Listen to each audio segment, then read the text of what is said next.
भगवते वासुदेवाय। जय श्री कृष्ण, राधे राधे। प्यारे भक्तगणों, आज चैत्र पूर्णिमा के शुभ अवसर पर आप सभी श्रवण करेंगे गीता पाठ का यह अध्याय। इसके श्रवण से सभी कष्ट कट जाते हैं और मिलती है अनंत सुखों की प्राप्ति। आइए बड़े ही श्रद्धा से प्रेम पूर्वक श्रवण करते हैं कथा।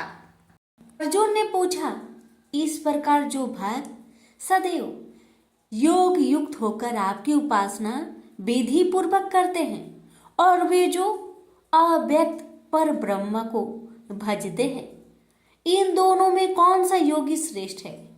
श्री भगवान जी बोले, जो मेरे विषय में मन लगाकर परम श्रद्धा पूर्वक मुझको भजते हैं वे उत्तम योगी हैं।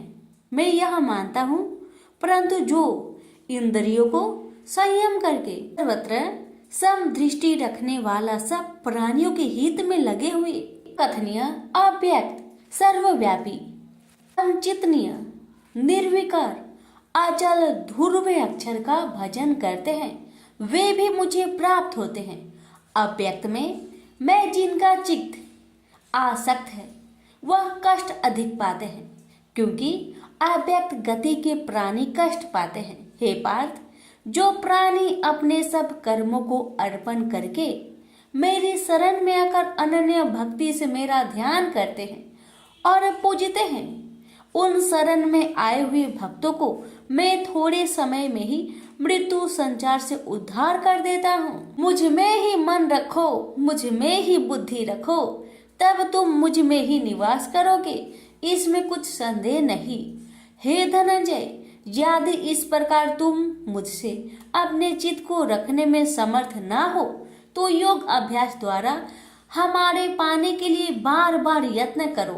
यदि अभ्यास भी ना हो सके तो मेरे उद्देश्य से व्रत आदि ही करो। यदि मेरे लिए तुम कर्म करोगे तो भी तुम्हें मुक्ति प्राप्त होगी, और यदि ऐसा भी ना कर सके तो मन को रोककर अनन्य भाव से मेरी शरण में आओ और फल की आशा छोड़कर कर्म करो, क्योंकि अभ्यास से ज्ञान उत्तम है, ज्ञान से ध्यान श्रेष्ठ है, त्याग से शांति प्राप्त होती है।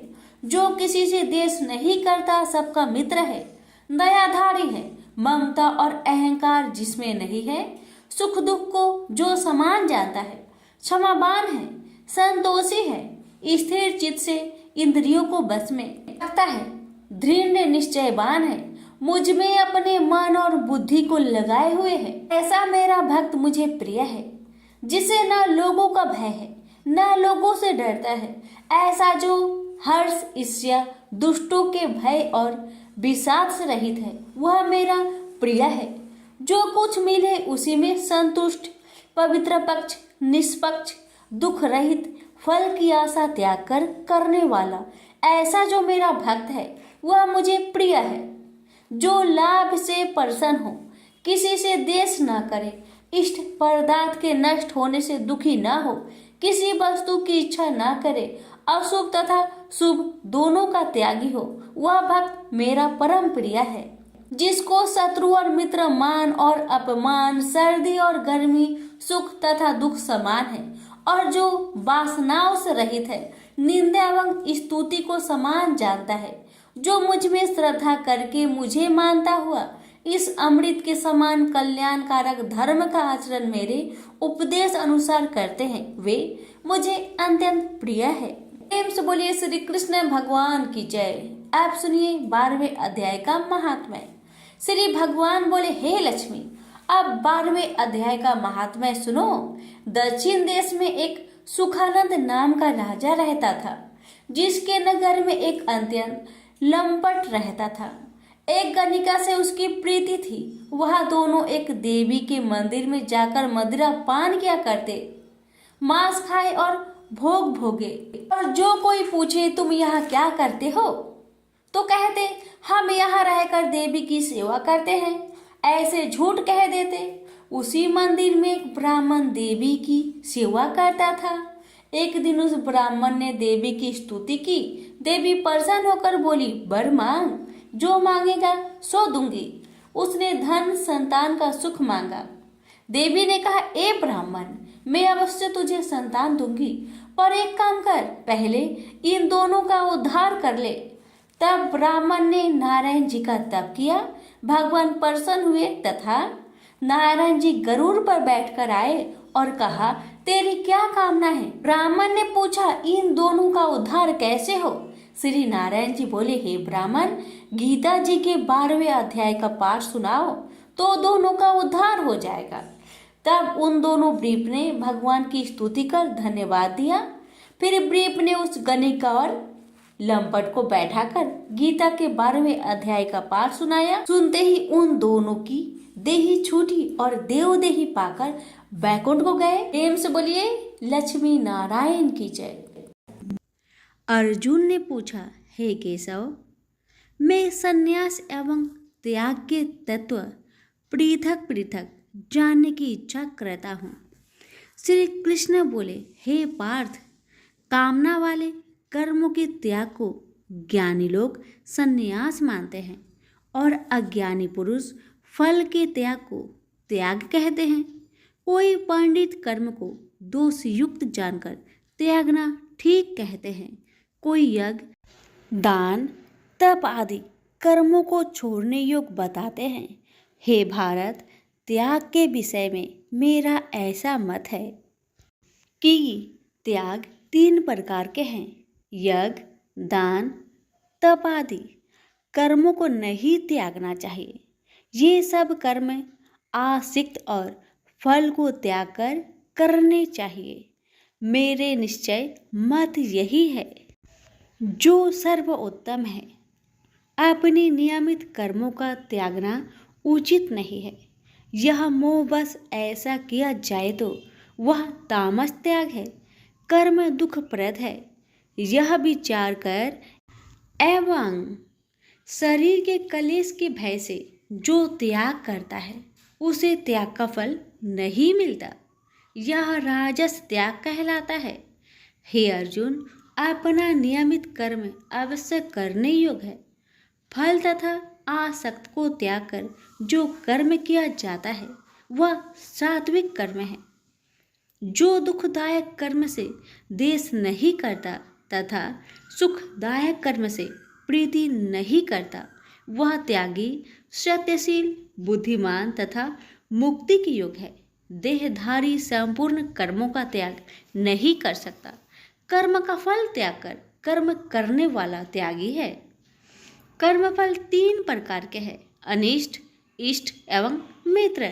जो त्याग नहीं करते उनको ये मरने के बाद मिलते हैं और त्यागियों को नहीं मिलते।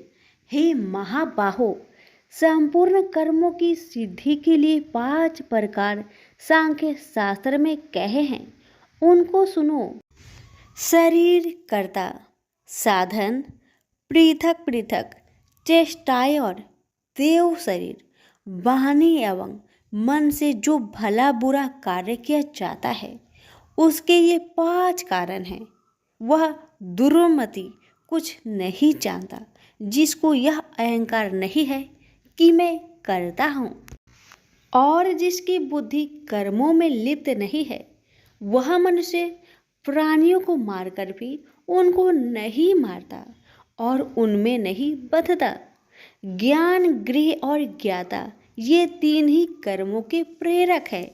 कारण, कर्म और कर्ता ये 3 कर्म के साधन हैं। सांख्य शास्त्र में ज्ञान, कर्म और कर्ता ये सत्वादिक गुण के भेद 3 प्रकार के हैं। इनको भी सुनो। जब भिन्न भिन्न प्राणियों में एक अविनाशी अविभक्त सत्ता जो दिखता है वह ज्ञान सात्विक कहलाता है।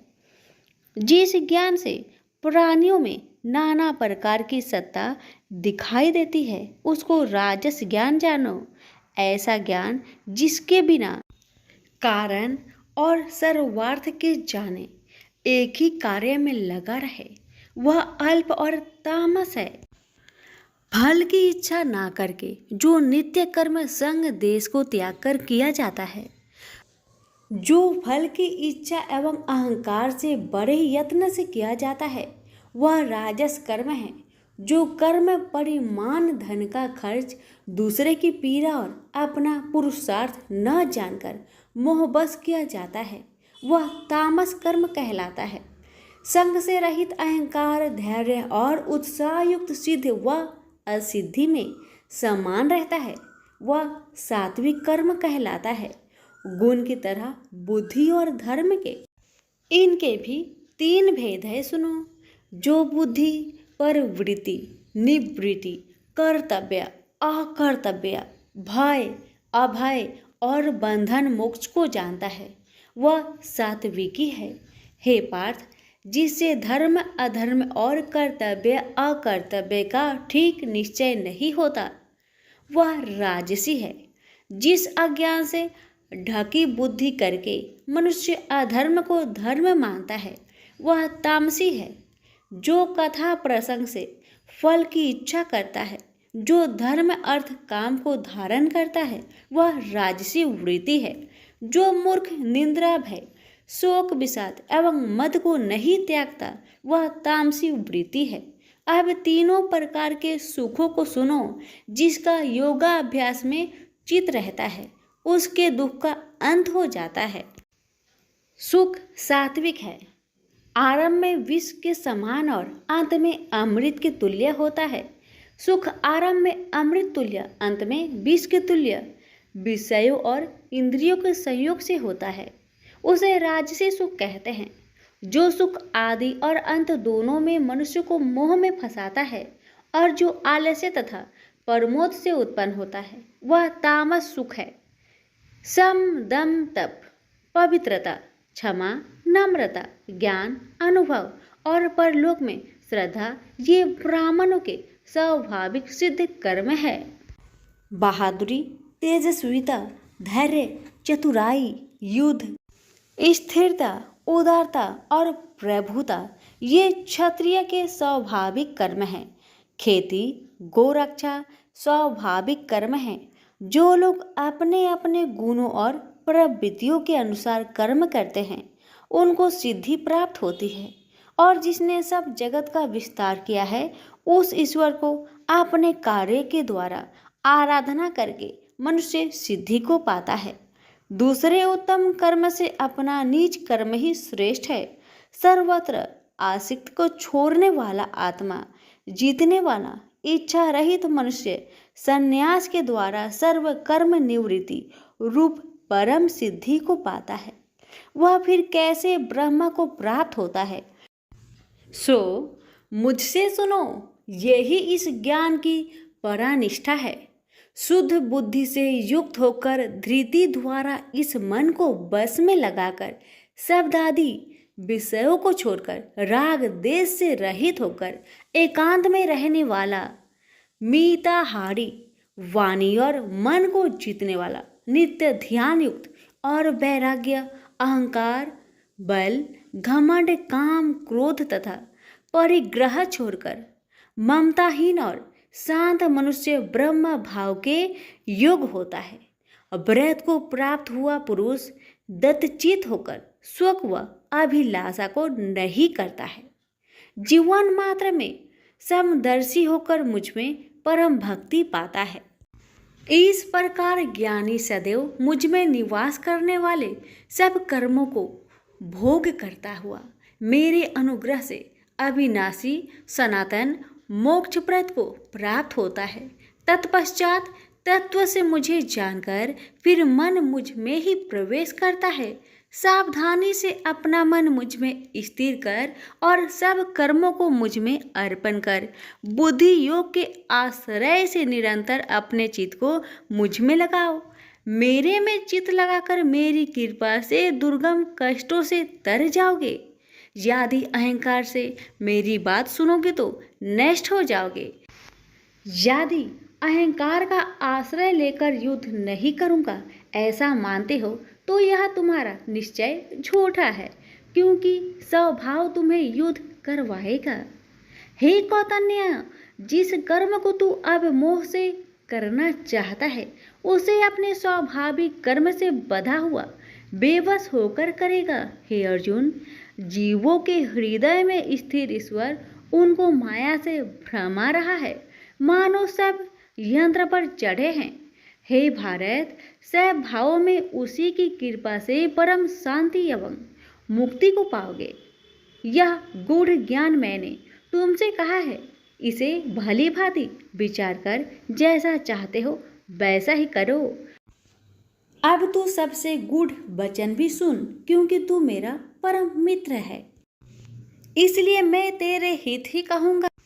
मेरे में मन लगाओ, मेरे ही भक्त हो, मेरे ही यज्ञ करो और मेरा ही नाम जपो। सब धर्मों को छोड़कर मेरी शरण में आओ, मैं तुम्हें सब पापों से छुड़ा दूंगा।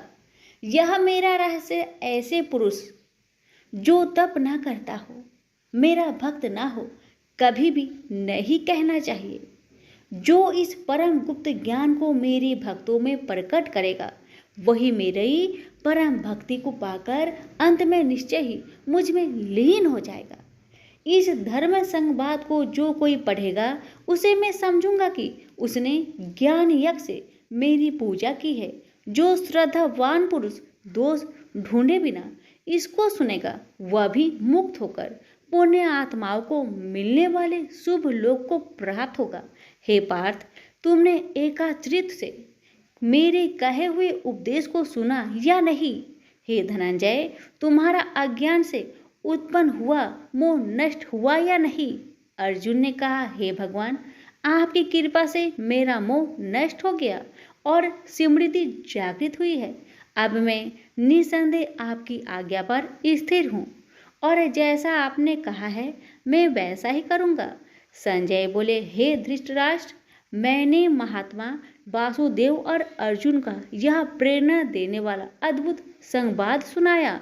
व्यास जी की कृपा से साक्षात योगेश्वर श्री कृष्ण जी के मुख से इस परम गुहा संवाद को मैंने सुना। हे राजन, श्री कृष्ण और अर्जुन के इस अद्भुत पुण्य कारक संवाद को स्मरण करके मन बार बार प्रसन्न होता है। श्री कृष्ण भगवान के उस अद्भुत रूप को स्मरण करके मुझे बड़ा ही विस्मय होता है। हे राजन, मैं बारंबार प्रसन्न होता हूँ। मेरी ऐसा धारणा है कि जहाँ योगेश्वर भगवान श्री कृष्ण हैं और जहाँ पार्थ जैसा धनुर्धर है, वही राजलक्ष्मी, विजय, ऐश्वर्य और अटल नीति है। सभी प्रेम से बोलिए, श्री कृष्ण भगवान की जय हो। सुनिए 18वें अध्याय का महात्म्य।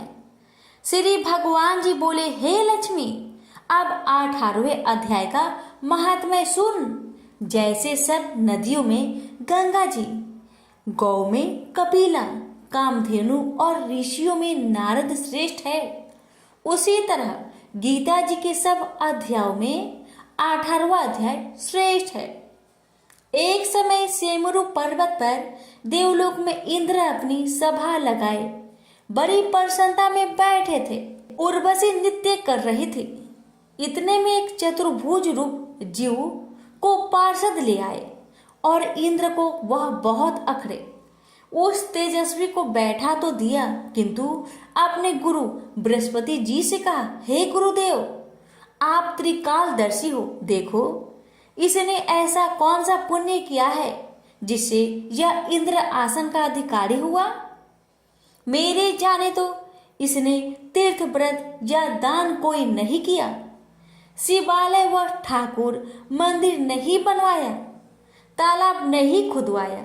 यह सब बातें बृहस्पति जी ने भगवान से कही। तब भगवान ने बृहस्पति जी से कहा कि इसके मन में तो भोगों की वासना थी, परंतु यह गीता जी के 18वें अध्याय का नित्य पाठ करता था। इससे जब इसने अपनी देह को त्यागी, तब मैंने आज्ञा करी, हे पार्षदों, तुम इसको पहले ले जाकर इंद्र लोक के सुख भोगवाओ। जब इसका मनोरथ पूर्ण हो जाए, तब मेरी सायुज्य मुक्ति को पहुंचा दो। सो तुम जाकर भोगों की सामग्री इकट्ठी कर दो। तब इंद्र आदि सब देवताओं ने आकर भोगों की सब वस्तु एकत्र कर दी और कहा, पहले तुम इंद्र लोक के सुखों को भोगो। बहुत काल तक इंद्रपुरी के सुख भोग कर फिर भगवान की कृपा से सामुज्य मुक्ति पाकर बैकुंठ का अधिकारी हुआ। श्री नारायण जी बोले कि हे लक्ष्मी, यह 18वें अध्याय का महात्मा है। गंगा, गीता, गायत्री। कलयुग में यह तीनों मुक्ति की दाता है। प्रेम से बोलिए लक्ष्मी नारायण की जय।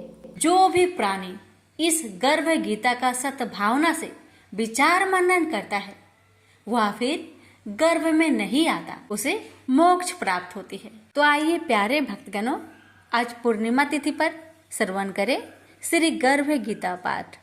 श्री कृष्ण भगवान जी का वचन है, जो प्राणी इस गर्भ गीता का सद्भावना से विचार मनन करता है सो पुरुष फिर गर्भवास में नहीं आता है। अर्जुन कहते हैं, हे कृष्ण भगवान, यह प्राणी जो गर्भ विषय में आता है सो किस दोष के कारण आता है? हे प्रभु जी, जब यह जन्मता है तब इसको जरा आदि रोग लगते हैं, फिर मृत्यु होती है। हे स्वामी, वह कौन सा कर्म है जिसके करने से जन्म मरण से रहित होते हैं? श्री भगवान बोले, हे अर्जुन, यह मनुष्य जो है सो आंधा मूर्ख है और संसार के साथ प्रीति करता है। यह पदार्थ मैंने पाया है और वह मैं पाऊंगा, ऐसी चिंता इस प्राणी के मन से उतरती नहीं। 8 पहर माया को ही मांगता है। इन बातों को करके बार बार जन्मता और मरता है। वह गर्भ विषय दुख पाता रहता है। अर्जुन कहने लगे, हे श्री कृष्ण भगवान, यह मन हाथी की नाई है, कृष्ण इसकी शक्ति है। यह मन तो 5 के बस में है, काम, क्रोध, लोभ, मोह और अहंकार। इन 5 में अहंकार बहुत बली है। ये कौन सा यत्न है जिससे मन बस में होए? वैसे ही मन रूपी हाथी को बस में करने के लिए ज्ञान रूपी अंकुश है। अहंकार करने से यह जीवन नरक में पड़ता है। अर्जुन कहते हैं, हे भगवान, जो एक आपके नाम के लिए वन खंड में फिरते हैं, एक वैरागी हुए हैं, एक धर्म करते हैं, इनको कैसे जाने? जो वैष्णव है वो कौन है? श्री भगवान कहते हैं, हे अर्जुन, मेरे ही नाम के लिए वनों में फिरते हैं, वह सन्यासी कहते हैं। एक सिर पर जटा बांधते हैं, एक अंग पर भस्म लगाते हैं। उनमें हम नहीं है, क्योंकि इनमें अहंकार है। इससे मेरा दर्शन दुर्लभ है। अर्जुन कहते हैं, हे भगवान, वह कौन सा पाप है जिससे स्त्री की मृत्यु हो जाती है? वह कौन सा पाप है जिससे पुत्र मर जाता है? और नपुंसक कौन से पाप से होते हैं? श्री भगवान कहते हैं, हे अर्जुन, जो किसी से कर्जा लेता है और देता नहीं, इस पाप से औरत मरती है। और जो किसी की अमानत रखी हुई बचा लेता है, उनके पुत्र मर जाते हैं। जो किसी का कार्य किसी के गोचर आए पड़े और वह जवानी कहे कि मैं तेरा कार्य सबसे पहले कर दूंगा, जब समय आए उसका कार्य न करे, इस पाप से नपुंसक होता है। यह बड़े पाप है। अर्जुन कहते हैं, हे भगवान, कौन से पाप से मनुष्य सदैव रोगी रहता है? किस पाप से गधे का जन्म पाता है, स्त्री का जन्म तथा टट्टू का जन्म क्यों कर पाता है, और बिल्ली का जन्म किस पाप से होता है? श्री भगवान कहते हैं, अर्जुन, जो भी मनुष्य कन्यादान करते हैं और इस दान में मूल्य लेते हैं, वो दोषी हैं। वे मनुष्य सदा रोगी रहते हैं। जो विषय विकार के वास्ते मदिरा पान करते हैं, वे टट्टू का जन्म पाते हैं। और जो झूठी गवाही भरते हैं, वह औरत का जन्म पाते हैं। जो रसोई बना के पहले आप भोजन कर लेते हैं और पीछे परमेश्वर को अर्पण करते हैं, तो वे बिल्ली का जन्म पाती है। और जो मनुष्य अपनी झूठी वस्तु दान करते हैं, औरत का जन्म पाते हैं, वह गुलाम औरतें होती हैं। अर्जुन कहते हैं, हे भगवान, कई मनुष्यों को आपने स्वर्ग दिया, सो उन्होंने कौन सा पुण्य किया है? और कई मनुष्यों को आपने हाथी, घोड़ा, रथ दिए हैं, उन्होंने कौन सा पुण्य किया है? श्री भगवान कहते हैं, हे अर्जुन, जिन्होंने स्वर्ण दान किया है, उनको हाथी घोड़े वाहन मिलते हैं। जो परमेश्वर के निमित्त कन्यादान करते हैं सो पुरुष का जन्म पाते हैं। अर्जुन कहते हैं, हे भगवान, जिन पुरुषों के अंदर विचलित शरीर है उन्होंने कौन सा पुण्य किया है? किसी 2 घर के संपत्ति है, कोई विद्वान है, उन्होंने कौन सा पुण्य किया है? श्री भगवान कहते हैं, हे अर्जुन, जिन्होंने अन्न दान किया है उनका सुंदर स्वरूप है। जिन्होंने विद्या दान किया है वह विद्यावान होते हैं। जिन्होंने संतों की सेवा की है वह पुत्रवान होते हैं। अर्जुन कहते हैं, हे भगवान, किसी को धन से प्रीति है, कोई स्त्रियों से प्रीति करते हैं, इसका क्या कारण है? समझाकर कहिए। श्री भगवान कहते हैं, हे अर्जुन, धन और स्त्री सब नाश रूप है, मेरी भक्ति का नाश नहीं है। अर्जुन कहते हैं, हे भगवान, यह राजपाट किस धर्म के करने से मिलता है? विद्या कौन से धर्म करने से मिलती है? श्री भगवान कहते हैं, हे अर्जुन, जो प्राणी काशी जी में निष्काम भक्ति से तप करते हुए देह त्यागते हैं वह राजा होते हैं, और जो गुरु की सेवा करते हैं सो विद्वान होते हैं। अर्जुन कहते हैं, हे भगवान, किसी को धन अचानक बिना किसी परिश्रम से मिलता है सो उन्होंने कौन सा पुण्य किया है? श्री भगवान कहते हैं, हे अर्जुन, जिन्होंने गुप्त दान किया है उसको धन अचानक मिलता है। जिसने परमेश्वर निमित्त पराया कार्य संवारा है वह मनुष्य रोग से रहित होते हैं। अर्जुन कहते हैं, हे भगवान, कौन सा पाप से अम्ली होते हैं और कौन से पाप से गूंगे होते हैं और कौन से पाप से कुष्ठी होते हैं?